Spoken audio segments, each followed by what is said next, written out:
Hi guys, it's Lesley Tao here and massive welcome to my YouTube. Now today I'm going to tell you about our first glamping trip via Airbnb and my top 5 tips for beginners who haven't been glamping before. Now before we begin, please do me a massive favour and smash that like button to help with the YouTube algorithm, and please do subscribe if you're liking my videos. Now a quote before we start.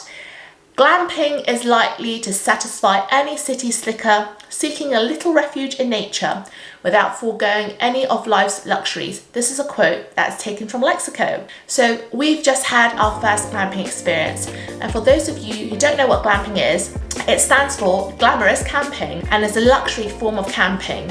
So move over camping and hello beautiful spacious tent with super comfortable beds.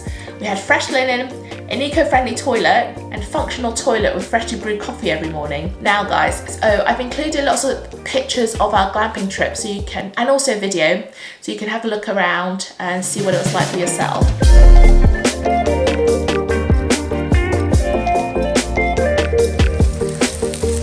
Ooh, look at those chickens, looking really good.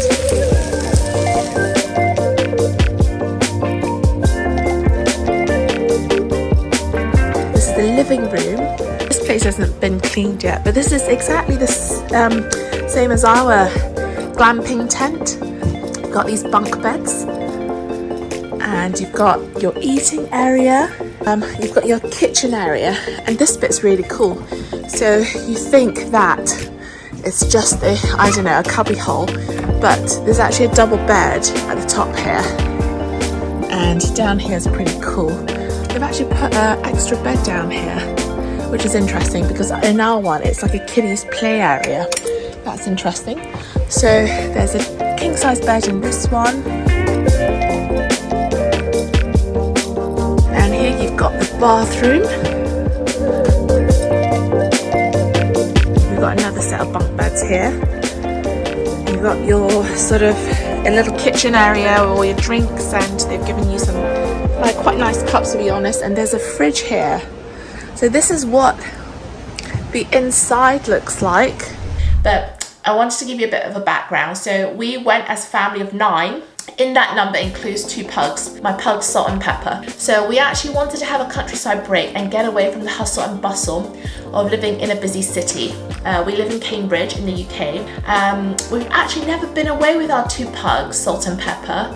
So in case you haven't figured it out, Salt is the white pug and Pepper is the black pug. And this is because usually I find it quite hard to find accommodation that will allow for dogs. So hotels don't usually take dogs, and it's quite hard to find an Airbnb that is free that will allow you to book with your pets as well. So we actually went to Horsley Hill Farm, which is based in Ely in Cambridgeshire. So it's probably around, I would say, a 35-minute drive from the city I live in, which is Cambridge. And upon arriving at the glamping site, we were greeted by, very friendly staff. They were lovely, and who showed us our glamping tent. Now my pugettes, my 2 girls, and I've got a 2.5-year-old toddler, they were so happy. It's because there was open green fields, plenty of space to run around, to shout, bark, just be free. And in addition, we had some really docile, lovely, friendly alpacas that we were hanging out with. There were free-range chickens, and also a lake containing these massive, big carp fish. They were fearless because I stuck my hand in the water with some food for them, and they all came over, and so I could actually stroke them. So that was quite cool because I don't think I've ever stroked a carpfish before. So our tent and our private space were all very comfortable. We had an allocated outdoor sort of fire/bonfire area, which was outside of our tent, not too close, and there was plenty of chopped up wood which was kept under like a storage area to keep it dry. So we also had a barbecue set, and they also provided some fresh dry coal that were in buckets. Now our tent contained 2 bunk beds and 1 king size bedroom, which I was staying in with Matteo, my toddler, another double sort of hidden bedroom, a sofa bed, and a shared eco toilet with showering facilities, which had hot water. We had a functional kitchen, a living room with a massive dining room, and also a gas heater. The most endearing part, which I don't think I've got a picture of, but hopefully you'll see it in one of my videos, is there was a children's playroom which is hidden under the double bedroom. As an adult, we had to literally crawl in, but it's perfect for small children, and my toddler absolutely adored that little playroom.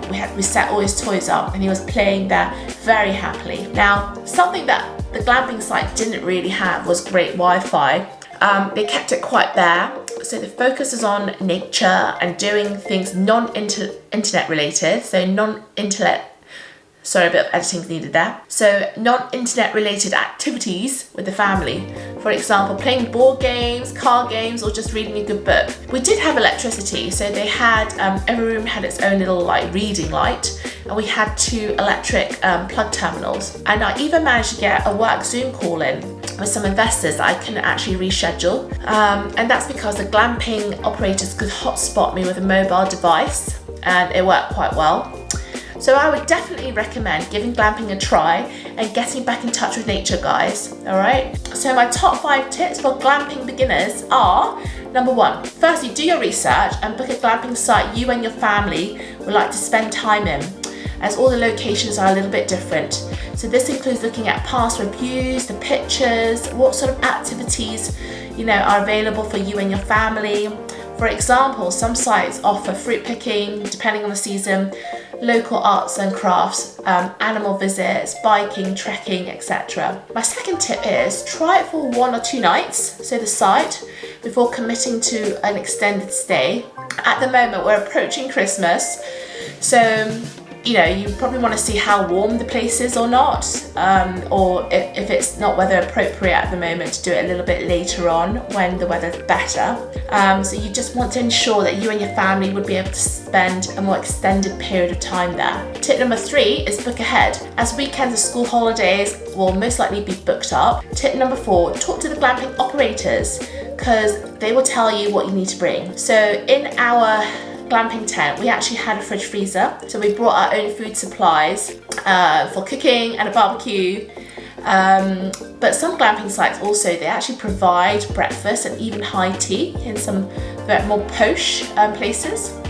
And tip number 5, make sure you can bring your family pet if this applies to you. So for us, as I've already mentioned in the beginning, we were able to bring our pugs, who loved their first holiday and glamping experience. However, we did have to put them on a leash outside of our immediate compound area because we didn't want them chasing the free-range chickens too much. So yeah, so just watch out for these small tweaks that you'll probably need to make depending on whether you have pets or not. Now, I am a big fan of glamping as a result of our experience.